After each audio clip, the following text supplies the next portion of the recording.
I think we're live. Yay! Good morning. Hi, Lisa. How you doing? I'm doing great. How are you? I'm fantastic. I'm excited to learn more about your brand new show. That's what we're talking about today. Oh, that's so kind of you. So, where did you get the idea? So, I guess the first time I heard about it was at one of our entrepreneur events, and you told us that you're going to do this. Tell us where the idea came from that this is what you wanted to do.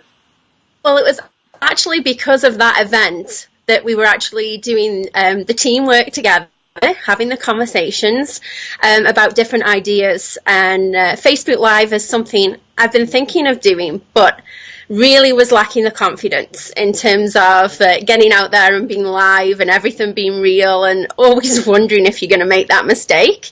But I really wanted to educate my clients about the benefits of using a travel agent, and I wanted also to share my passion of travel and also my clients' passion for travel. So the best way I thought I could do that is to do a Facebook Weekly Live, and it was those lovely people at the table that night. So thanks, Drew and Dorothy, for putting that together, because there's some great minds in that room who really encouraged me to do it and said they would watch. So I thought, well, if I think about it too much, I'm never going to do it.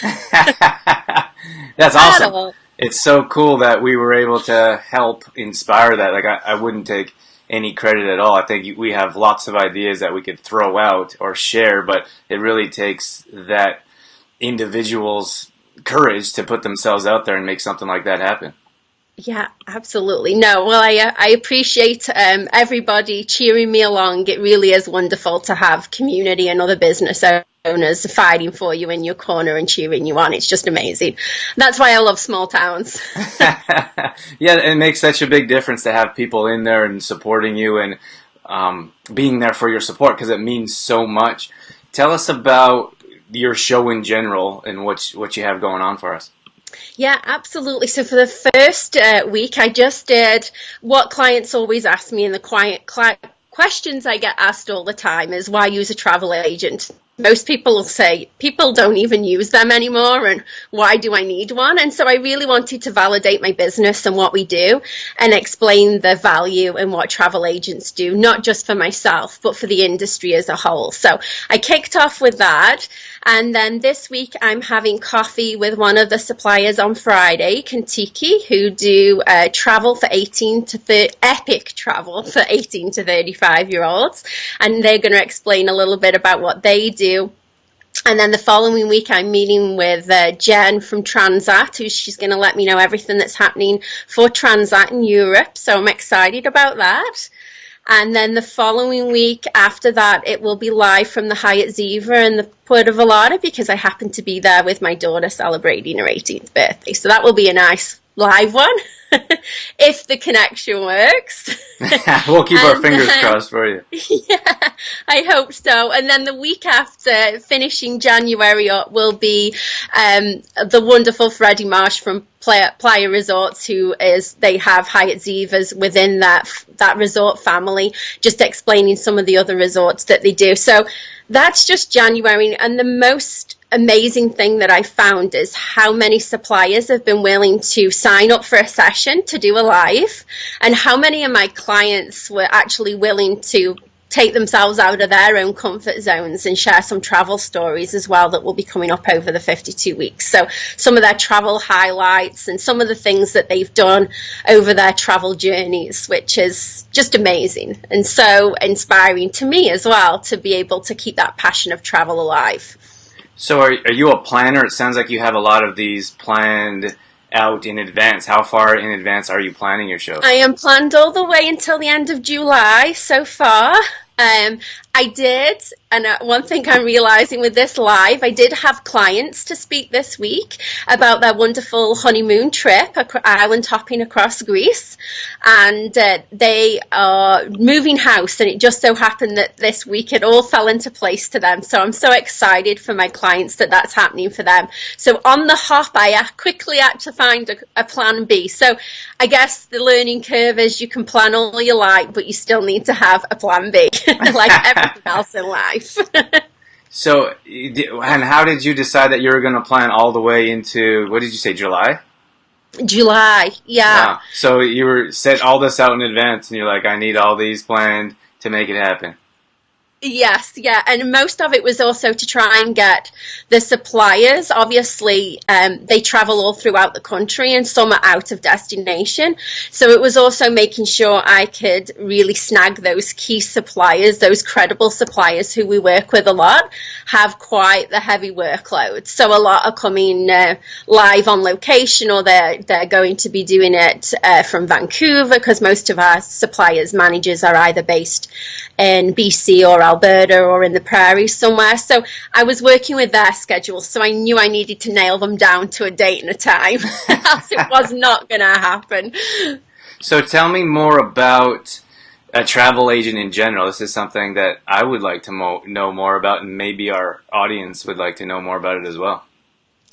Well, I think for me, as always, before I was in this industry, I was, of course, the person that felt like I was my own travel expert. No one could research it better than me, and I go and spend 2 hours online and read the reviews and think, oh, that's the one for me, until I came into this industry and I really had no idea. It really is a substantial training. To get your certified travel counsellor, you have to do a substantial exam and spend up to 1,800 hours of occupational on-the-job training.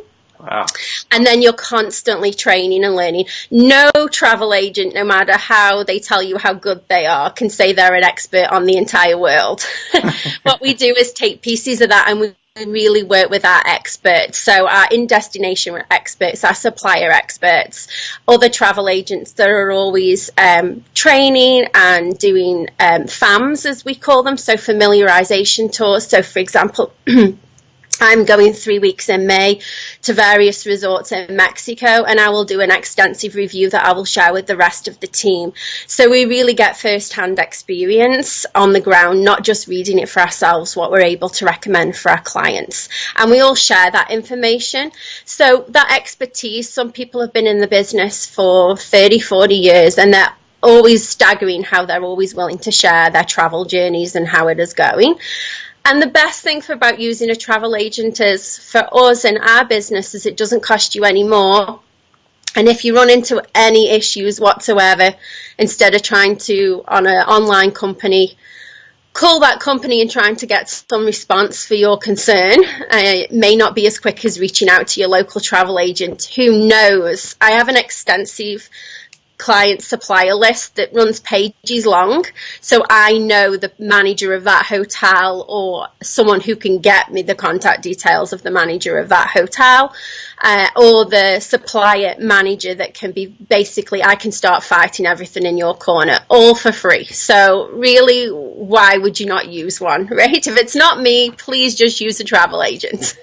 Yeah, that brings up an interesting point for me, to be honest with you. I haven't used a travel agent before, and I didn't know that you don't get charged for it. So the other end, like the resort would come out of their end to use your services? Yeah. In my circumstance, we're a no service fee agency. So basically, I'm commission only based, and how that works is the supplier will give us a commission for booking the client and managing the client on their behalf. So that's how it really does work.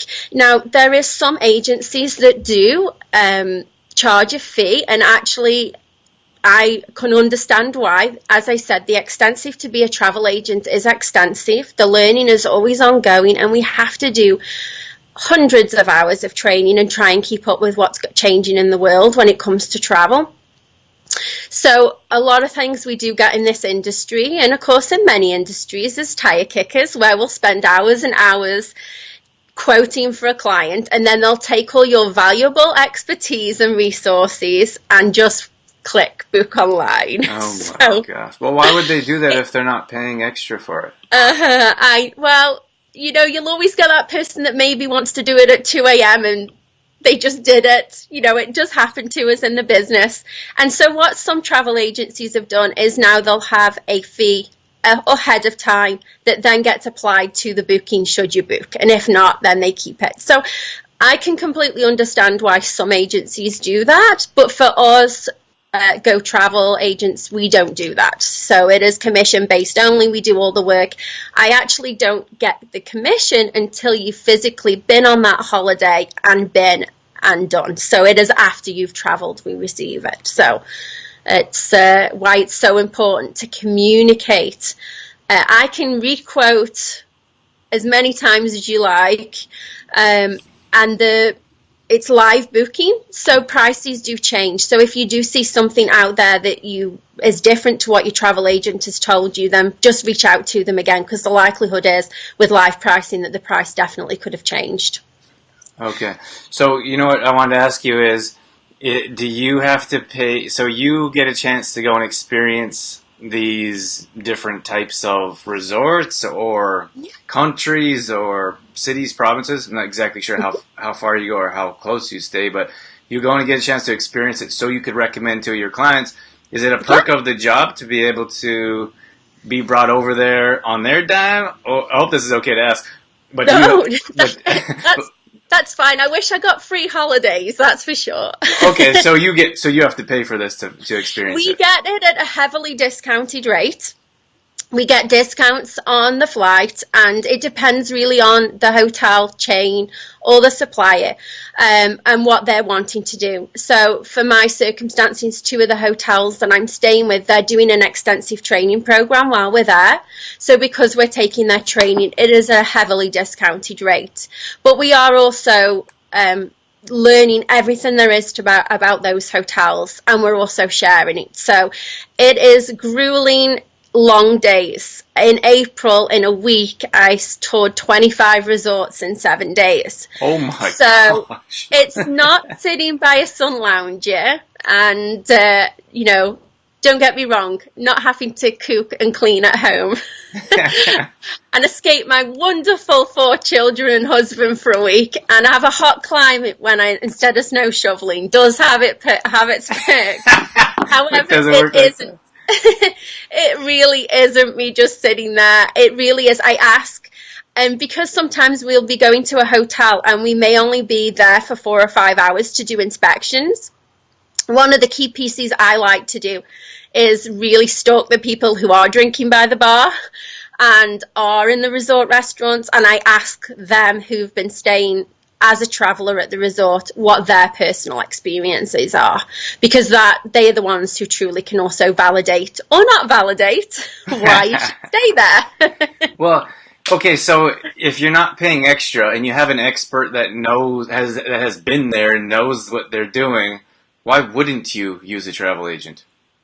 That's a question I ask myself daily, every minute of every day. I honestly do think, there's some people who just love to plan travel. I'm passionate about travel. Many of my clients are so passionate about they've been. Sometimes I just have coffee with my clients way after the fact that they've traveled, and they share all of the photographs with me, and we get so excited about what they've learned and experienced. It's not always about a sale. But the one thing that's just always staggering to me is you cannot be an expert. What we see online is not always the truth.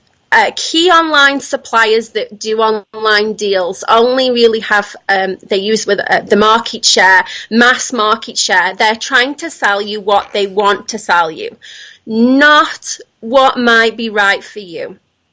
One thing that is so important is that clients' travel style is unique to them. I can send 2 couples to the same resort and they will have completely the different experience. You'll have the couple that just want a sun lounge, and you'll have the couple who really want to do adventure travel and find out what they can explore in destination. So my job is to really know my clients, build that relationship, and if I see something that comes up that is amazing for my client, there's no more exciting feeling than saying, I just saw this and it's got your name all over it. So that's the best part. Okay, so tell me about the different services that you offer. Is it just is it just different countries? Is it close? Can you do a hotel for a weekend? Does it have to be all inclusive? Tell me about that. It is everything. So if you want to go to Banff for the weekend, I can book that. If it's just a staycation, Alberta is a beautiful province and has so much to offer. So if it's a staycation in your own country, please, I am honoured to do that. Further afield, we do all-inclusives, then cruises, river cruises, tours. Something unique is called FITs. So I, for example, had a client that went 3 weeks across Europe, but they didn't want to be part of a large tour group. They wanted to do it themselves on their own tour. So I have in-destination suppliers where I will put what my client is looking for out to those suppliers, and they will build something around my clients. So there is lots of other options. I don't tend to do much flight only because there is not much money to be made in flight only, but I will do it for courtesy for my long standing clients.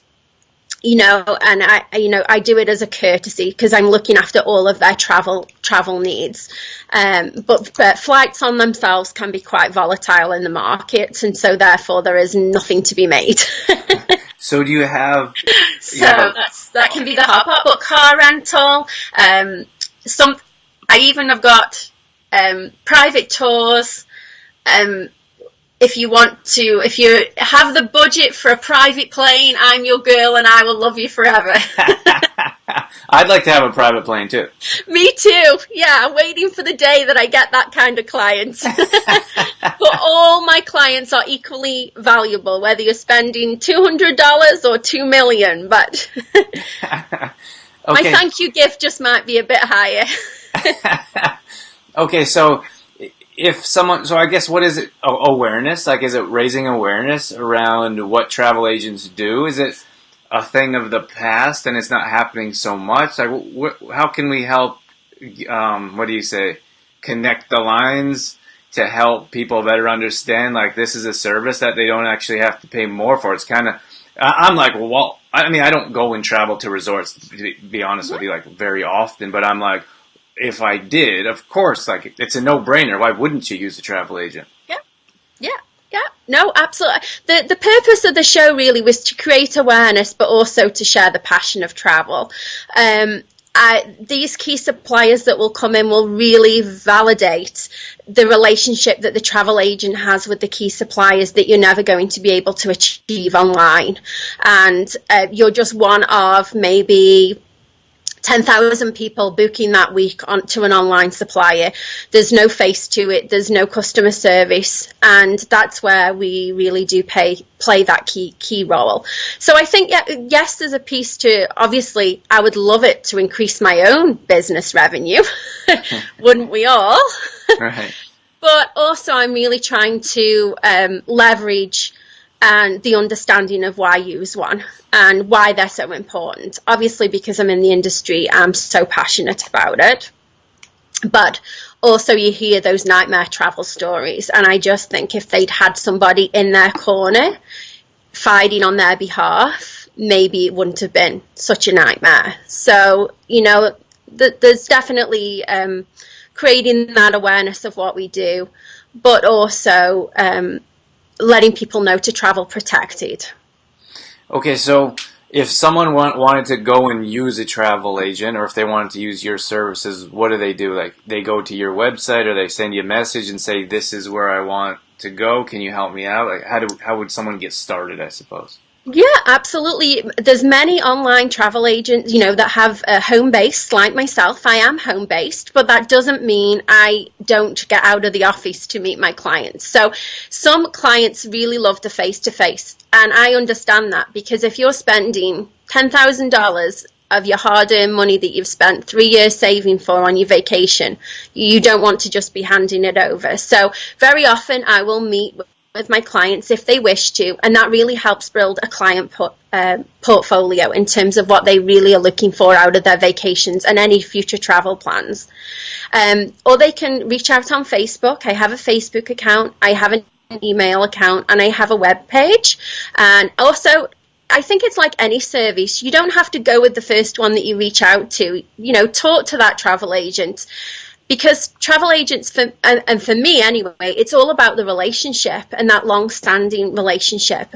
70% of my business, I'm very happy to say, is based on client referrals. And that to me is everything, because not only do they think I did a great job, they're now also so happy to send that client to friends and family my referral. And that means so much. So that doesn't mean that I might not be the travel agent for everybody. Somebody might not like an English accent. That's perfectly okay. I think it's perfect for your line of work. This is my opinion. I'm like, you should be a travel agent. Yeah, it does sometimes give you an edge if you like the British, right? But, may not be for everyone. But I think it's absolutely perfectly okay. I certainly wouldn't be offended if a client said to me, hey, I'm going to meet 2 travel agents this week just to meet and see where my fit might be for me and my family or me and my friends' travel plans. A big part of what I do is weddings. The planning part itself can take 6 months before even a couple have decided on a destination, because it's really finding out what's unique for them and really finding that right fit. That's not something that's going to happen with just a couple of Facebook messengers. Right. The world that we live in, some people do like to do that, and that's fine if that's their comfort level and that's how they wish to communicate. But to build a long-lasting relationship, I really do think it takes a meeting in person or a phone call so that you can really establish that connection. Okay, let me throw another wrench in the gearbox here.